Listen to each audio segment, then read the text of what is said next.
Okay, um, I'm gonna just do a little bit of weather stuff here, and just so you know, I'm no professional.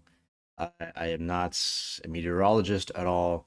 I'm a normal guy here in San Antonio, Texas, who takes a fascination in things like weather.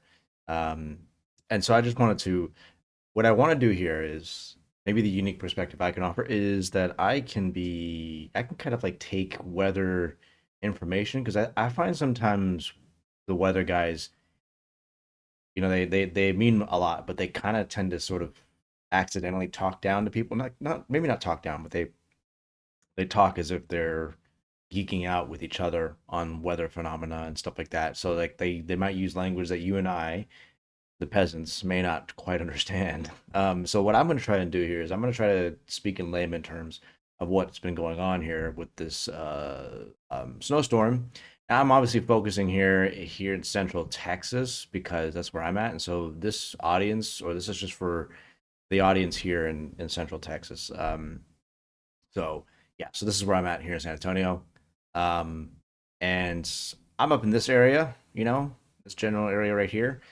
So what I want to show you uh, in what's been going on is one of the things I like to look at when I look at the radars. I like to look at the actual like cloud formation map. I think the cloud formation map tells you a lot if you understand a lot of the patterns and stuff.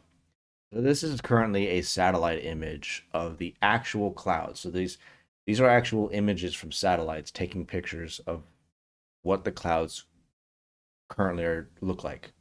You can also just like adjust this if you wanted to, I think. Go back to all the layers here.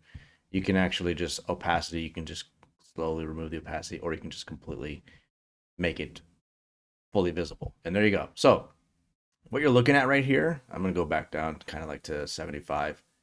What you're looking at here is you see like you can kind of tell right here, right? Like right in this area, very thick, a lot of clouds right here. This is this is I think it's tempting to say that this is the Arctic front. I think the Arctic front is actually probably more or less right here as I record this, which is at 11 o'clock a.m. here on Sunday morning. So I'm gonna press play here, and the Arctic front is kind of like here. So what this actually is, so what's been happening, guys? The reason why this with this the reason for this big storm is there has been what's called a low pressure system. So again, speaking in layman terms, low pressure system.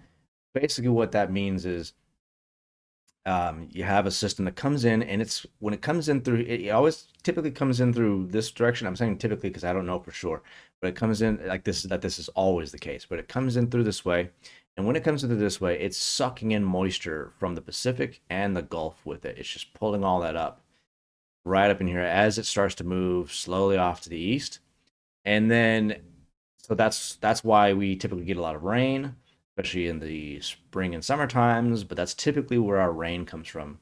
Um, Not always, but typically. So just so you know that. But at the same time, what makes this storm typically, though, what makes this storm very unique is the fact that at the exact same time that this happened, it basically collided with a huge Arctic blast that's coming in from the north. And it's just swooping in here from the Midwest. I mean, yeah, the Midwest, and just kind of coming in, and the two are just basically colliding. And so, what is happening as the cold air is coming in from the north, and the cold air kind of like it has like is like a sheet sort of thing. So, the way it acts, you have different layers of our atmosphere and stuff. So the cold air is coming in like this. It's sort of like just swoops down into uh, our areas, like the stratosphere. Like I forget the terms. Again, I'm not a meteorologist, but as it's coming in, the pressure system that is bringing in the moisture, because warm air rises, and that's typically what happens.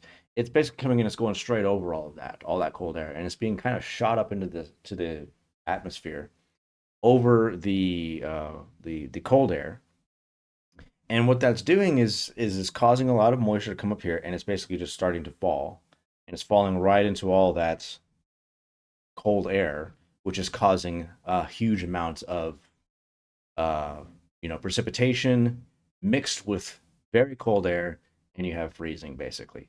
So that's kind of what's happening. I remember my dad. So if you're here in San Antonio and San Antonio areas, you remember before all of this, just a couple of days before all of this happened, it was very moist outside. There was a lot. I mean, you can just see the haze in the air. And that's all that's from that low pressure system. That is that low pressure system pulling in a lot of moisture in from the Gulf and the Pacific, both at the same time, which makes it extra potent. This one, and then comes in last night the Arctic front, and it just basically freezes all that. So again, there's more to it than that. So I'm just explaining to you in very simple terms, kind of what's happening.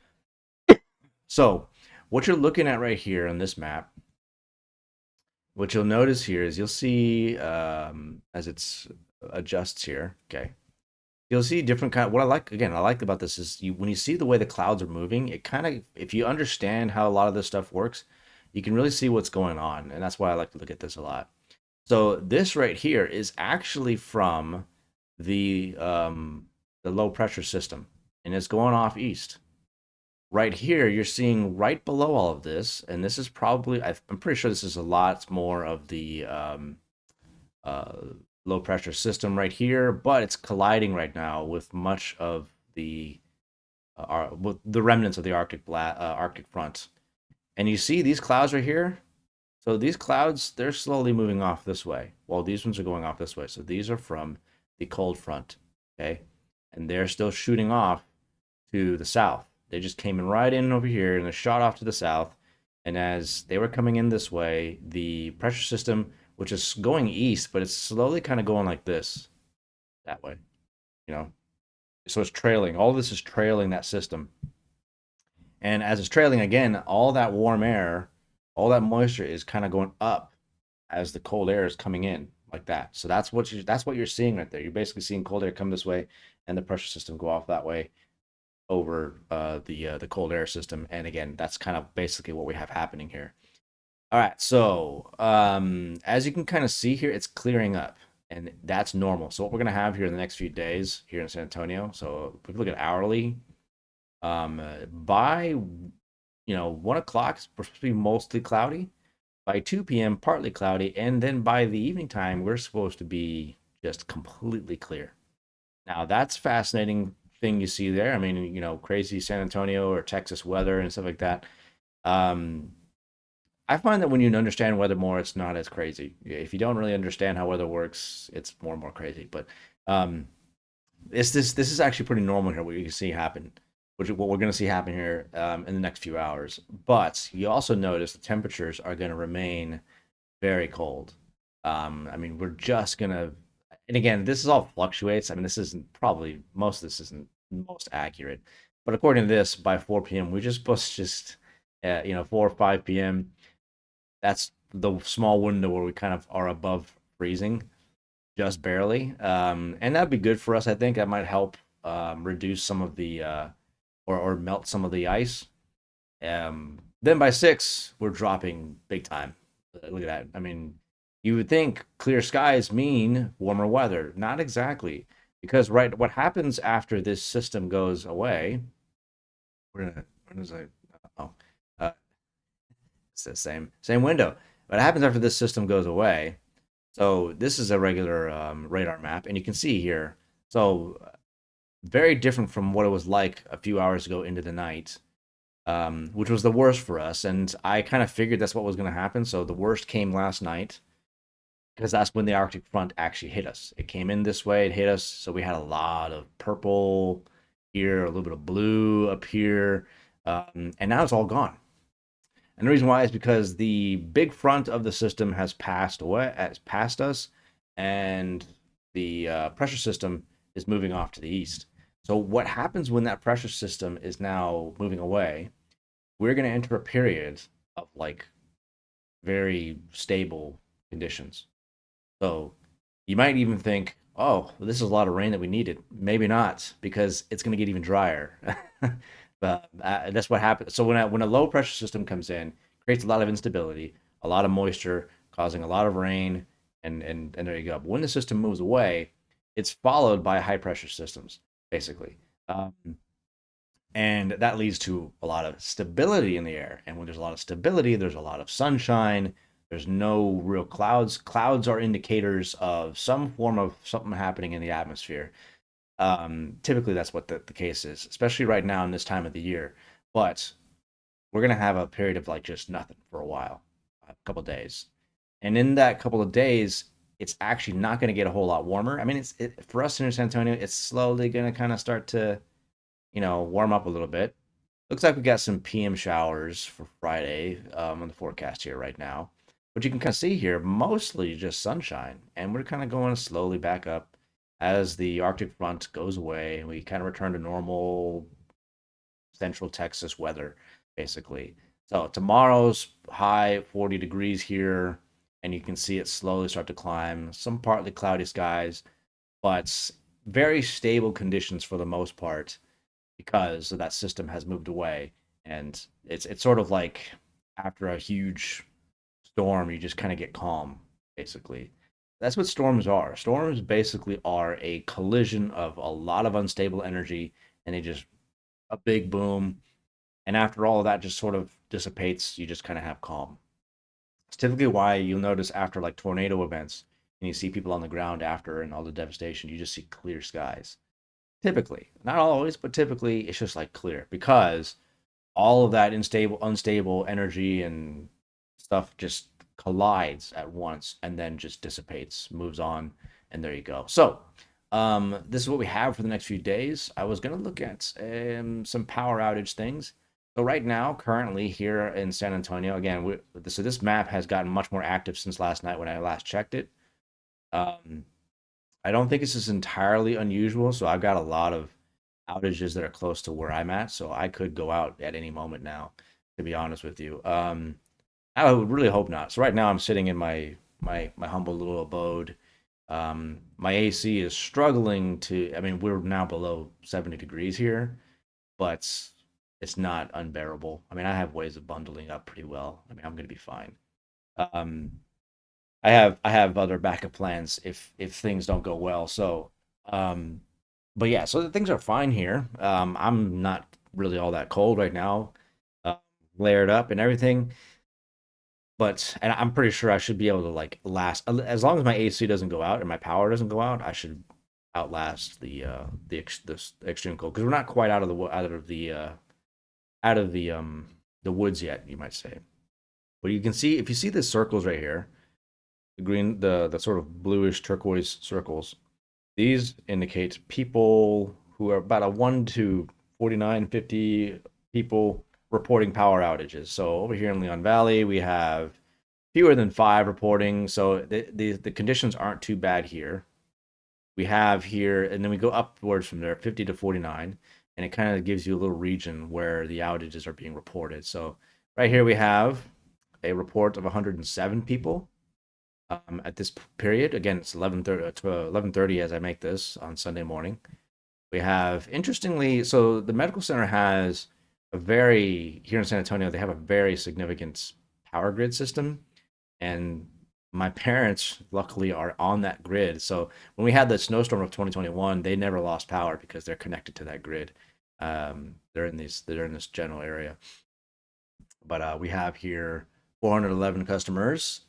Again, that's why this is an interesting little graph here. We have reports of 411 customers right near the medical center in this little region. And I actually checked this earlier this morning, so it's been going on all morning. They're out of power. We have more over here. So again, last night there was only about 9 reports that I saw, and they were all pretty much just these little bits. But now it definitely has escalated a bit. Here you see one. This has a little guy right there. That means that there are technicians at this current incident. See, you have crew there. That's what that indicates.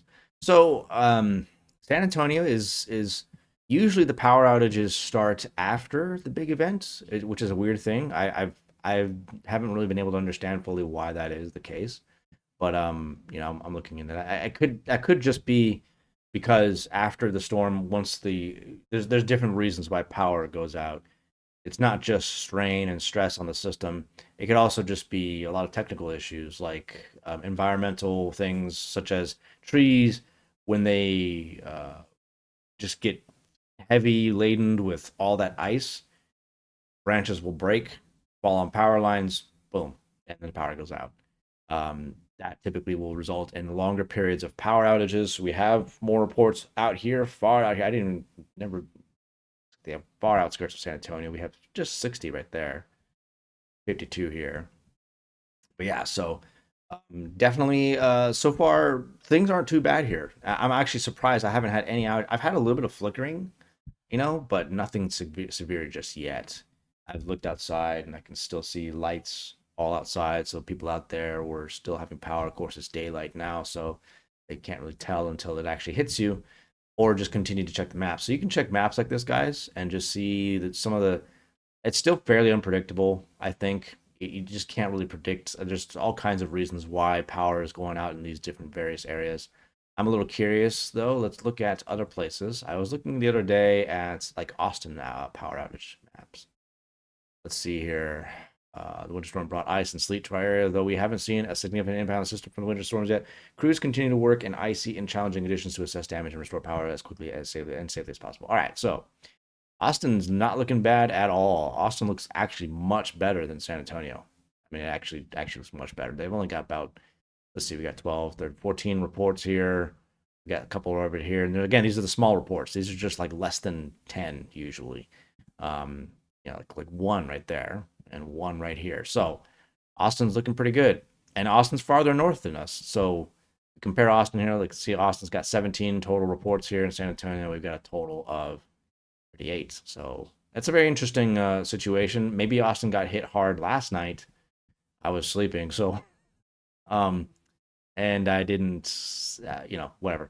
But now let's go a little bit farther north here. I'm just curious, Dallas power outage map. Let's check out Dallas. Let's see here if we can get to. Um,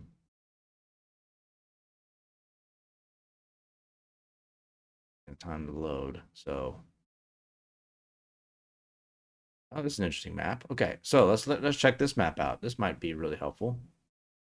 Um, so customers out here in Panola County, 9,103 customers. So outage percentage 56%.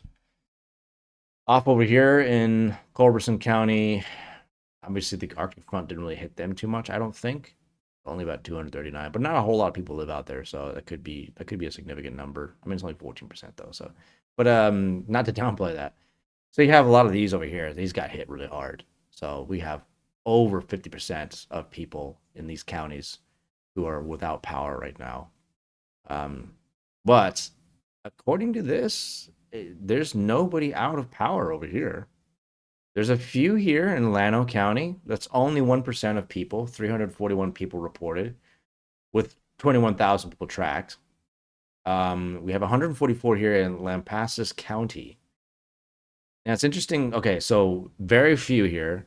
The black doesn't necessarily mean that they're not having power outages. Okay, because I was gonna say like that's just hard to believe. I mean, especially up here is where we really got hit. Um, so there are still power outages in these areas, but they're very low. According to this map here, it looks like updated 4 minutes ago. Okay, so I think Texas is handling it fairly well, honestly. So far at least. We only have 564 customers here in Bell County, Coryell County, two customers out. That's like less. That's not a lot of people. So I'm here in Bear County, which is where I live, of course. We have a 1,809 people. So that is again not a lot of people. So we're doing pretty good. All things considered, I think honestly, it's looking very very good. So I guess what I'll as long as I still have power, I'll just kind of go through this throughout some of the day, and just let you guys kind of know what's going on. So all right, I'll check back with you guys later.